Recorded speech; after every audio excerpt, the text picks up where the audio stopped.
মাদারীপুর জেলার রাজুর উপজেলার আলমদস্তা নামক স্থানে দুটি বাস মুখোমুখি সংঘর্ষে আহত প্রায় অর্ধশতাধিক।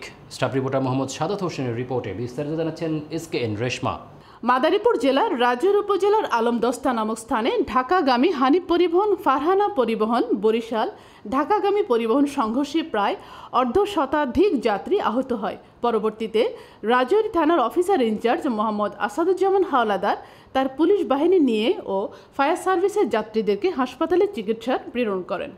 আপনারা জানেন যে 15 মিনিট আগে অর্থাৎ এখন 12:45 12:30 দিকে আপনার হানিফ পরিবহন বরিশাল টু ঢাকাগামী এবং কাজী পরিবহন ঢাকা টু বরিশালগামী এই দুইটা বাস যখন এই রাজৌরি থানাধীন আপনার এই আলমদস্তা নামক এই স্থানে আসার পরে মুখোমুখি সংঘর্ষ হয়। দুইটাই যাত্রী ছিল ভরপুর। তো যাত্রীরা আহত হয়েছে এবং দুইজন যে ড্রাইভার ড্রাইভার কাজী ড্রাইভার দুইজনই আটকা পড়েছিল।